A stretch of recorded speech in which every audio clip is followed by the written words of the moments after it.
Nuestro tema es las últimas cosas.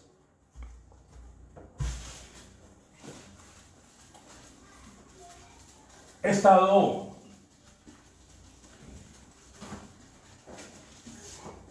teniendo algunos estudios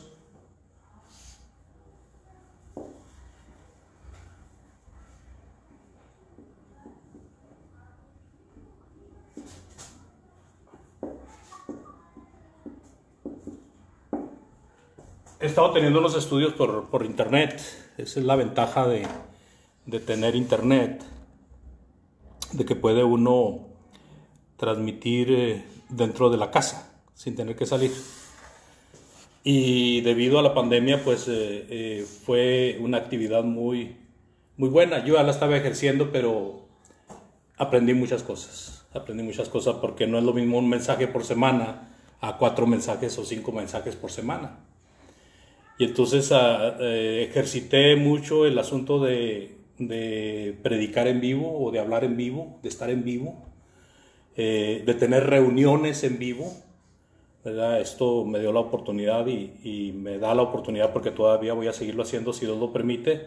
Estoy predicándole a unos hermanos en Chile por medio de una reunión virtual. Y pues estaba teniendo 3 o 4 estudios por semana, aparte de reuniones con otros hermanos de otros lugares. Estuvimos hablando mucho, muchos hermanos estuvieron hablando a través de Facebook, de YouTube, y quizá lo sigan haciendo después de esto. Pero el tema primordial era: no se angustien, Dios está con nosotros, hay que confiar en Dios y todas estas cosas. Entonces creo que un tema muy bueno después de todo esto es las últimas cosas. Porque si bien no debemos de angustiarnos, ¿verdad? Y debemos de confiar en Dios, pues la pregunta obligada es: ¿y cómo estamos con Dios? Entonces, cuando hablamos de las últimas cosas, es una serie de temas que nos ayudan a entender nuestra situación delante de Dios. Y también nos ayuda a ver nuestra situación delante de cómo estamos preparados para el fin. Si es que lo estamos, y si no estamos, pues, ¿qué tenemos que hacer? Entonces, hablando de las últimas cosas, es hablar de la doctrina de las cosas finales, e incluye el tema de la muerte. Incluye el tema de la segunda venida de Jesucristo nuestro Señor. Incluye el tema de la resurrección de Jesucristo, de la resurrección de los muertos debido a la resurrección de Jesucristo. Y también habla del juicio final, y habla del cielo, y habla del infierno. Esos son temas que están dentro del programa o del tema general llamado escatología. Así le han puesto, ¿verdad?, los religiosos. Y hay algo de razón, porque significa precisamente las cosas finales. Entonces, cuando nosotros hablamos de las cosas finales o de las últimas cosas, pues primeramente tenemos que hablar de la muerte física. Si bien a nosotros hemos eludido muchas citas en nuestra vida, citas quizás con el médico, con el dentista, a lo mejor hemos eludido alguna cita amorosa, hemos podido evitarla. A lo mejor hemos faltado a un compromiso que teníamos en la escuela, ¿verdad? O algún compromiso que hicimos con algunos amigos para estar con ellos y no fuimos, simple y sencillamente. A lo mejor se nos ha pasado también la cita que teníamos en el aeropuerto para salir de viaje. No llegamos porque algo se nos atravesó o porque decidimos hacer otra cosa. Pues a mí me pasó peor. ¿Por qué? Se me pasó la cita por teléfono. Oh, ¿se te pasó la cita? Por teléfono. Válgame Dios. Fíjate, a mí también se me pasó una cita. Con el hecho de que las cambiaron, de que las citas médicas ahora iban a ser por teléfono, pues cuando me acordé yo, ya cuando se había pasado la hora. Entonces, pero hay una cita, hermanos, que no vamos a poder evitar. Y una de dos: o llegamos a esa cita, o viene Jesucristo. Pero nada más esas dos cosas pueden pasar. No, No podemos evitar esa cita, a menos de que venga Jesucristo. Y esa cita se llama la muerte. La muerte. Dice en Job 30:23, por favor. Job 30:23, quien guste leerlo.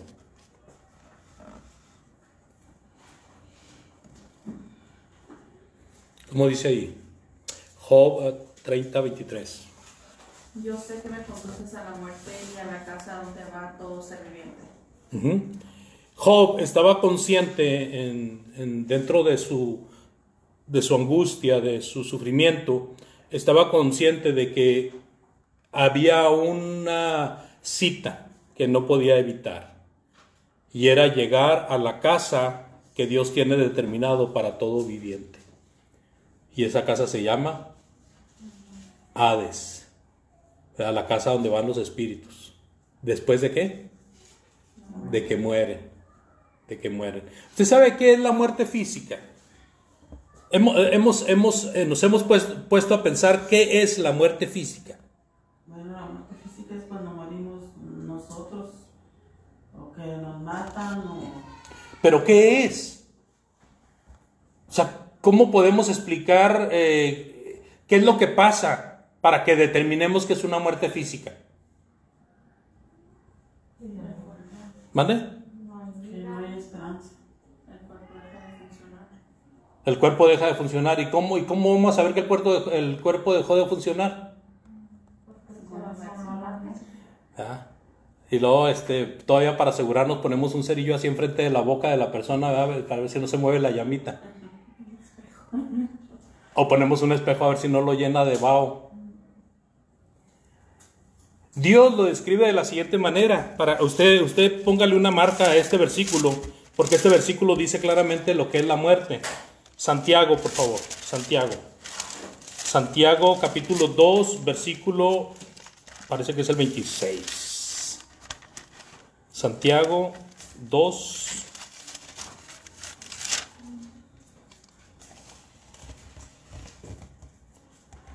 ¿Cómo dice ahí? Santiago 2:26.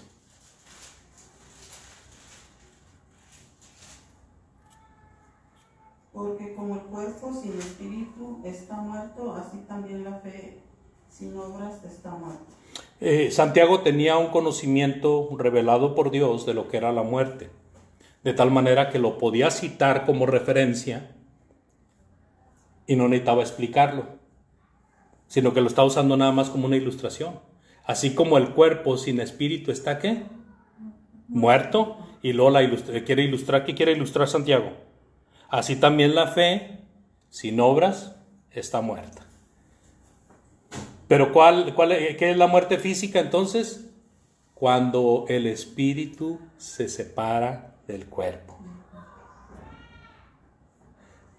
¿Sabe usted que mucha gente ha tenido experiencias con la muerte? Bueno, supuestamente ha tenido experiencias con la muerte. Aquellas personas que han estado en cuidados intensivos y que dentro de un sueño se miran en un túnel donde al final está una luz y van caminando hacia esa luz y llegan a esa luz, pero luego sienten que alguien los jala para atrás. Sí, pues jalar es para atrás, ¿no? También se puede jalar para adelante. Sí. Pues ya ves el texto ese que dice que anoten más, porque los que matan el cuerpo, vamos a hablar, no lo pueden matar. ¿Y cómo lo conectas? Bueno, que te pueden matar a ti, pero el alma no, solo Dios. Eso te puede matar el alma. Entonces, esas personas que han tenido esa experiencia despiertan y dicen que murieron. ¿Y qué cree que piensa la mayoría de la gente que los oye? Especialmente sus seres queridos. ¿Qué piensa que creen? Si no tienen un conocimiento bíblico, ¿qué van a decir? Lo van a probar. Quizás personas que son apáticas a esta persona que está diciendo que regresó de la muerte, a lo mejor se van a burlar de ella. Pero las personas que son afines, las personas que son simpáticas a esa persona, van a aceptar si no tienen un conocimiento bíblico, porque es muy común, hermanos. Así como es común de que se aparecen los muertos, así también es muy común decir, me regresé de la muerte. Ya estaba muerto y me regresé de allá.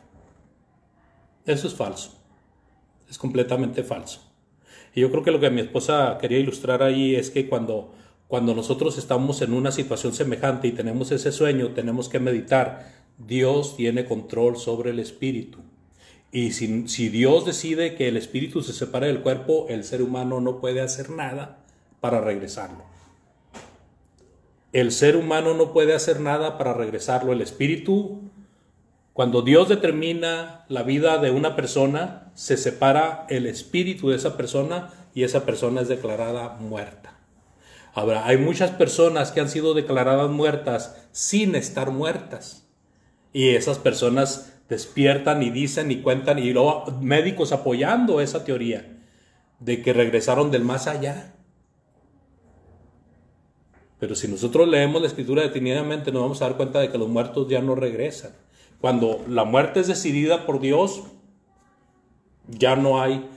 Y toda muerte, hermanos, es decidida por Dios. O sea, es voluntad de Dios que cuando el alma se separa del cuerpo, la persona está muerta. Digo alma porque la palabra alma se usa alternativamente para espíritu. Alma y espíritu significan lo que sigue viviendo de nosotros, pero ya no adentro del cuerpo. ¿Para dónde va el cuerpo? Al polvo, a la tierra. Al polvo. ¿Y el espíritu? A Dios. O al diablo. Puede ir al paraíso o puede ir al Tártaros mientras espera el juicio final. Pero es correcto decir que el espíritu vuela a Dios porque llega el espíritu, haya hecho bien o mal mientras vivía en el cuerpo, llega a un lugar donde solamente Dios controla ese lugar. Y es el Hades. Es el Hades. Pero siguiendo con la muerte física, en 2 de Samuel 14:14 dice por favor. 2 de Samuel 14:14. ¿Quién guste leerlo, por favor?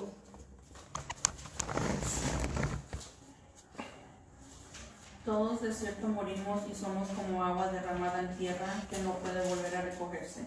Ni Dios quita la vida, sino que provee medios para que el desterrado no siga alejado de él. Así es. ¿Verdad? Esta es una mujer que está hablando con el rey y está pidiendo justicia. Y esta mujer profiere estas palabras delante del rey. Si usted puede ir a 2 de Samuel 14 y leer todo el contexto, se va a dar cuenta de ello. Entonces esta mujer le dice al rey, porque de cierto morimos y somos como aguas derramadas por tierra. O sea, hay una certidumbre, hay una certeza. ¿Usted sabe lo que significa la palabra certidumbre? Significa certeza.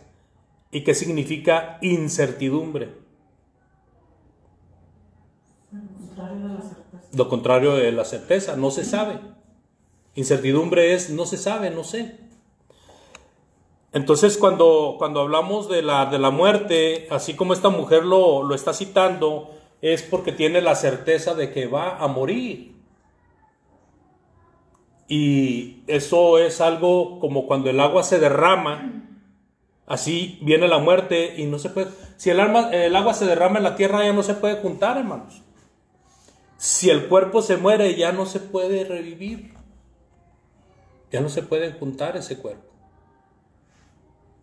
Ya no se puede hacer nada para que viva. En Romanos 5:12, por favor, también. Notemos lo que dice ahí el apóstol Pablo. Romanos capítulo 5, versículo 12. Por tanto, como el pecado entró por el mundo por un hombre y por el pecado la muerte, así la muerte pasó a todos los hombres por cuanto todos pecaron. Muy bien. Este Romanos 5:12, según mi opinión, abarca dos clases de muerte, hermanos. La muerte física y la muerte espiritual. ¿Por qué digo que abarca las dos muertes? Porque dice, por tanto, como el pecado entró en el mundo por un hombre. ¿A quién se refiere Pablo cuando dice que el pecado entró al mundo por un hombre? Adán. A Adán.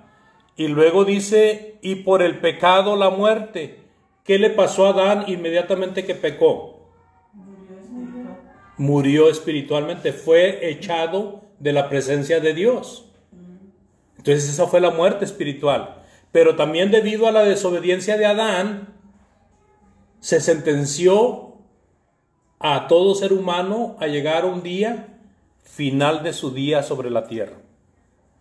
Si Adán hubiera pecado, si no se hubiera pecado en el Edén, si viviéramos en el Edén todavía sin pecado, seríamos seres eternos. O sea, no moriríamos. No estaríamos esperando una vida más allá de esta, sino que esa sería la vida perfecta.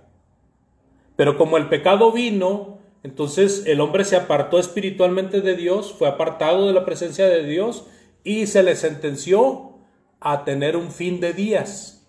Por eso digo que este versículo se refiere a las dos clases de muerte, a la muerte espiritual y a la muerte física. Y dice, y por el pecado la muerte, así la muerte pasó a todos los hombres por cuanto todos pecaron. O sea, aquí no está diciendo Pablo que fue por culpa de Adán que todo ser humano tiene pecado.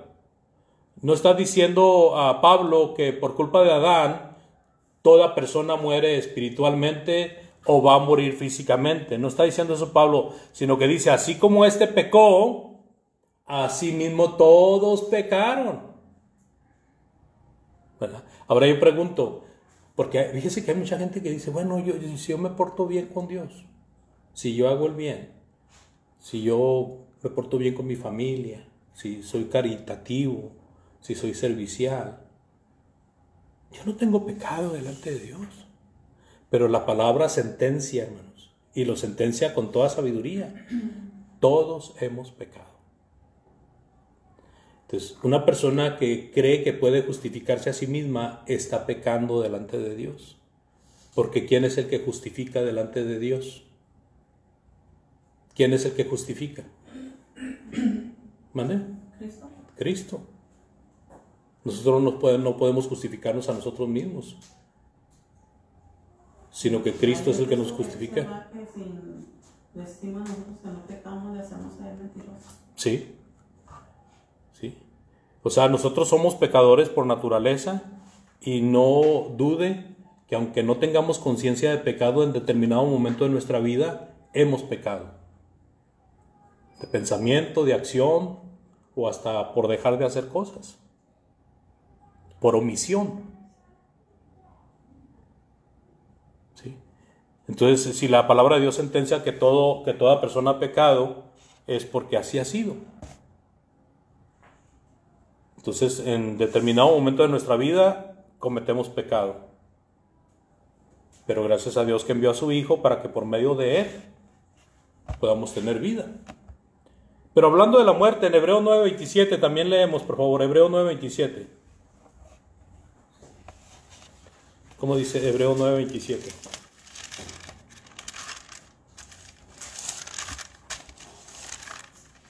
Y así como cada persona está destinada a morir una sola vez y después vendrá el juicio.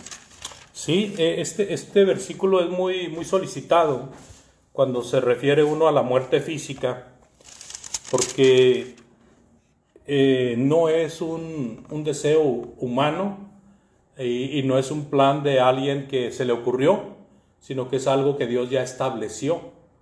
Desde que creó todas las cosas, amados, es más, desde antes de la creación se estableció de que hubiera muerte, porque Dios en su infinita sabiduría había visto todo el corredor de la vida y supo que el hombre iba a pecar, y entonces por eso preparó también la salvación, y eso lo hizo desde antes de la fundación del mundo. Mucha gente dice que Dios nos trata como si fuéramos unos robots, porque ¿cómo no puede evitar lo malo? No. Y entonces, si Dios sabía que Adán iba a pecar, ¿por qué lo dejó? Otra vez, era el plan de Dios, que un hombre viviera ahí en el Edén, con la mujer, establecer como institución el matrimonio. La primera institución que hubo fue el matrimonio. Y Y si es cierto, y si bien Dios sabía que Adán iba a pecar, porque Él todo lo sabe, desde el principio hasta el fin, Él sabe todas las cosas. De todos modos, Él no intervino para que el hombre le sirviera como un robot, sino que le dio un libre albedrío. Tú decides, tú tienes el poder de decidir. Entonces todos nosotros no nos dejemos engañar por la doctrina calvinista que dice que hagamos lo que hagamos, si Dios ya determinó que estuviéramos pecando todo el tiempo vamos a estar pecando. Hagamos lo que hagamos, si Dios ya determinó de que somos salvos, aunque pequemos somos salvos, porque Dios hace, no nos dejemos engañar por eso. Tenemos un libre albedrío, y ese libre albedrío, ¿verdad?, es el que nos hace precisamente personas que decidimos si estamos con Dios o no, pero nosotros tenemos el poder de la decisión. Es muy importante, pues, notar que si hablamos de la muerte,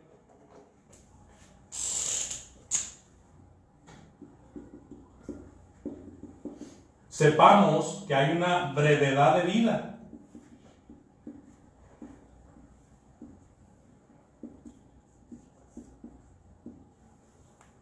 Brevedad de vida.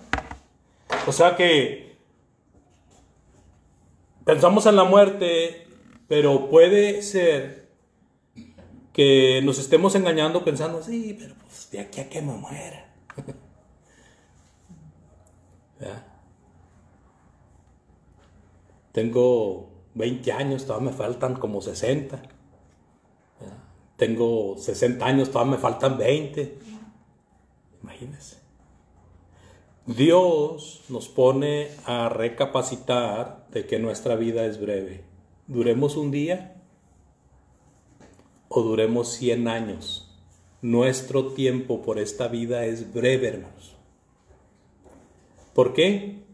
Porque pasa. Y el ejemplo que yo pongo es en experiencia propia. Yo sé que muchos pensarán como yo y otros no. Pero yo tenía 20 años y todavía se me hacían las cosas eternas. Quería tener 30 años. Pero ya cuando llegué a los 28, hermanos, no sé por qué, desde ese momento yo empecé a ver que mi vida transcurría rápidamente.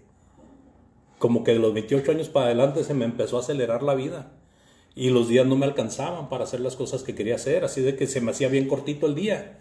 Y de repente ya estaba en diciembre. Y luego de repente ya estaba a mitad de año. Y luego de repente ya habían pasado 5 años, 10 años. O sea, hay momentos de nuestra vida que se nos van así, hermanos. Rápido, rápido. Y cuando menos acordamos, nosotros llegamos aquí en el 2004. Mire ahorita en qué año estamos. Y yo todavía pienso que fue apenas ayer que llegamos aquí, hermanos.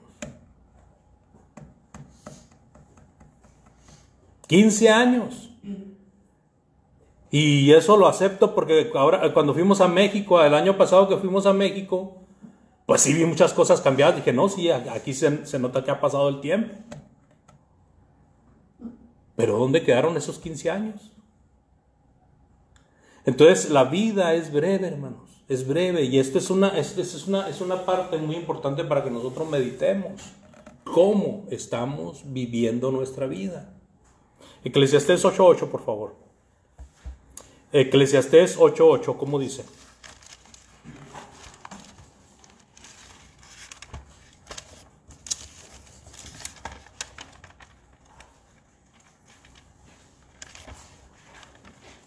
¿Te gusta leerlo? No hay hombre que tenga potestad para refrenar el viento con el viento, ni potestad sobre el día de la muerte, y no se da licencia en tiempo de guerra, ni la impiedad salvará a los que la practican. Así es. ¿Verdad? Dice algunas verdades, pudiéramos decir que es como un proverbio, este versículo de Eclesiastés 8:8.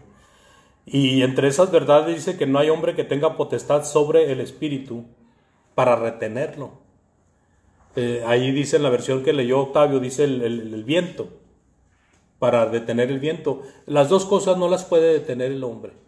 pero si se refiere al espíritu, se refiere indudablemente al aliento de vida, al soplo de vida que tenemos como seres humanos.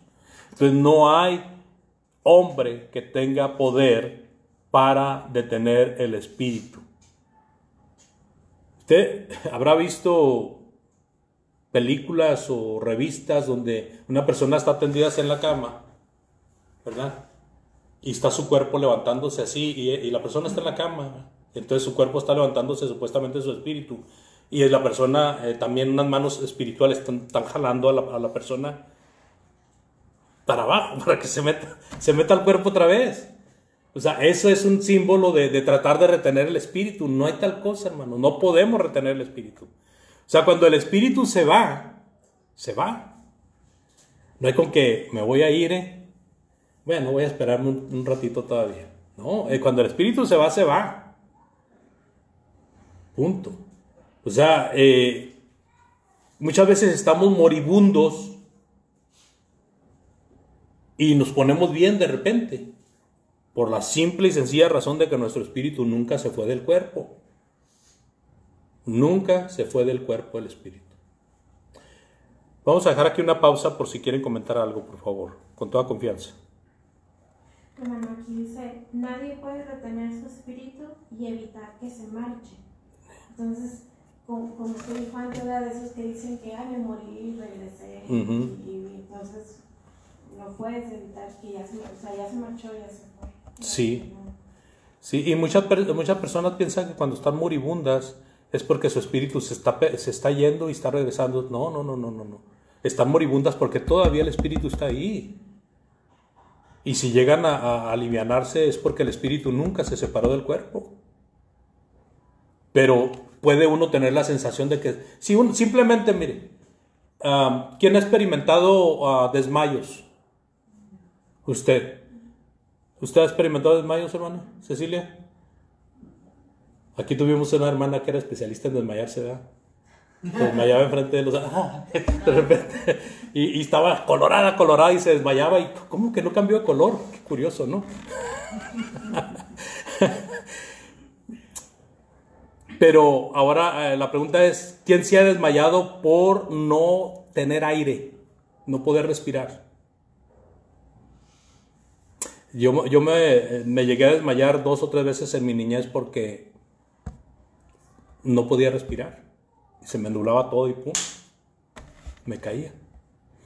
Y esto era porque había uno grandote que me pegaba todo el tiempo y siempre me pegaba en la boca del estómago. O sea que de aquí a que se recuperaba el estómago, perdía el conocimiento.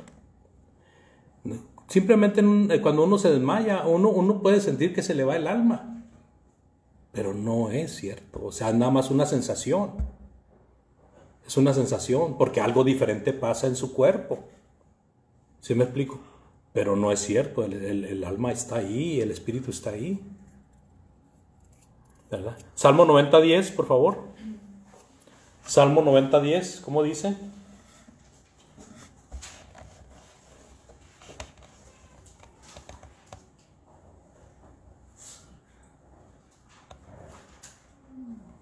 ¿Quién guste leerlo? ¿Alguien que no haya leído, por favor?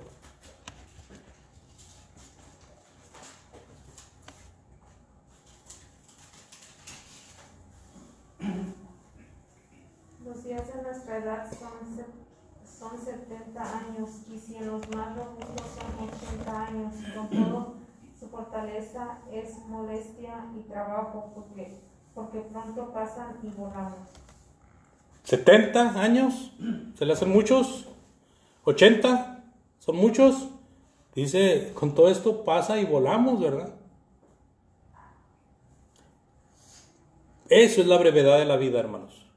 La brevedad de la vida tiene que ver con que ahorita estamos y a lo mejor mañana ya no.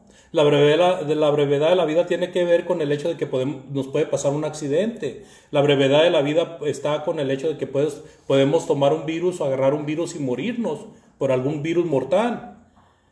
Pero también la brevedad de vida, hermano, está que aunque vivamos de una manera muy sana y pasemos muchos años sanos, de todos modos es brevedad de vida. Entonces sí se entienda. Las mujeres quieren alargar su vida, ¿verdad? comprando cremas, comprando pinturas para la cara, echándose make-up, Angel Face, ¿verdad? Y si les dice que usen lo que sea, ¿verdad? Lo usan con tal de quitarse los años. ¿Sí o no? No, hermano.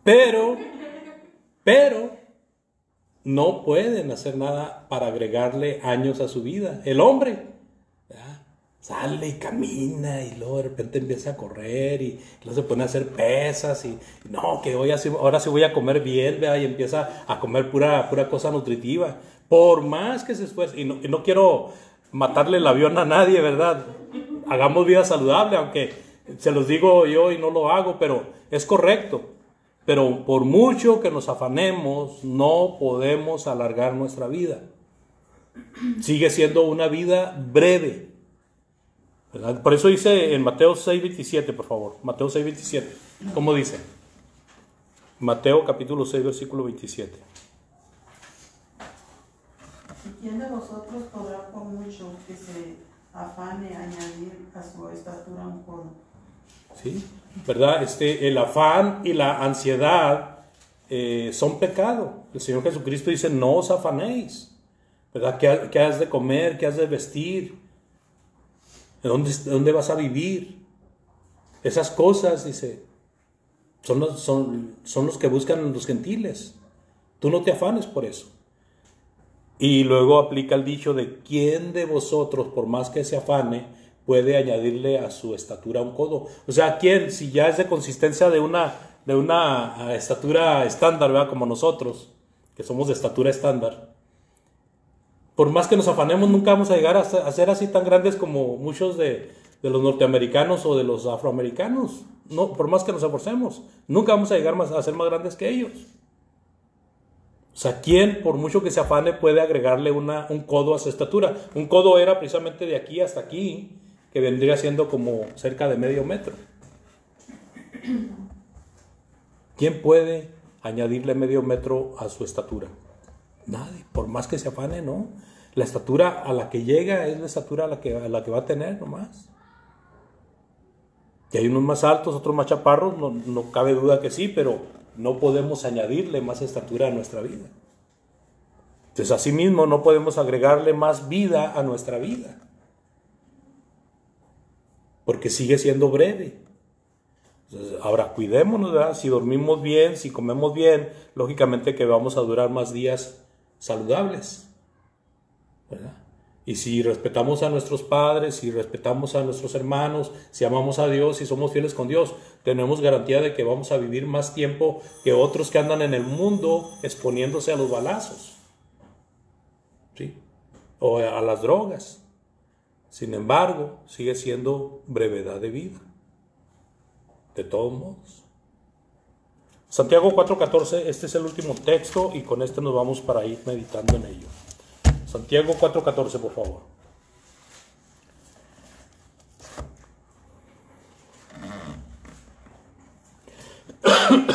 Cuando no sabéis lo que será mañana, pues, ¿qué es vuestra vida? Ciertamente es neblina que se aparece por un poco de tiempo y luego se desvanece. Sí, aquí Santiago está hablando estas palabras porque hubo hombres en el tiempo de Santiago que decían, no, fíjate, mañana vamos a ir allá a Jerusalén y vamos a hacer un negocio, vamos a llevarnos esta mercancía y allá la vamos a vender a un precio mayor y vamos a tener más dinero. Y no, ¿sabes qué? Fíjate que mi primo se va a casar con la sobrina de tal persona, ¿verdad? No, pues hay que estar prestos porque lo más seguro es que nos van a invitar a la boda. O ¿sabes qué? Vamos a estar listos para hacer aquella casa donde van a vivir nuestros hijos, etcétera. El mundo, ¿verdad? La gente siempre ocupado en las cosas rutinarias. Pero aquí Santiago le llamó la atención de que estas personas hacían planes y planes y Dios no estaba en ninguna parte de sus planes. Dios no estaba en ninguna parte de sus planes. Nunca dijeron vamos a servir a Dios y después de servir a Dios vamos a hacer esto y esto. Nada. O gracias a Dios que podemos ir a tal parte y venir y regresar. O gracias a Dios que podemos tener un buen negocio con este trabajo que tenemos. Nada. Y entonces Santiago dice, deberían de decir si Dios quiere. ¿verdad? Y luego les aplica este dicho: cuando no saben ustedes qué será el mañana, porque qué es vuestra vida, ciertamente es neblina que aparece por un poco de tiempo y luego se desvanece. O sea, nosotros debemos de considerar siempre el tiempo como tiempo de Dios, no nuestro. Si consideramos el tiempo como tiempo de Dios, siempre vamos a estar pensando si Dios quiere, si Dios me lo permite. A veces voy a hacer un video en vivo a las 8:30, son las 8:20. Si Dios quiere, en unos minutos estaré en vivo. Que no sé si en 10 minutos puedo morir. En 10 minutos pueden pasar muchas cosas. ¿Sí?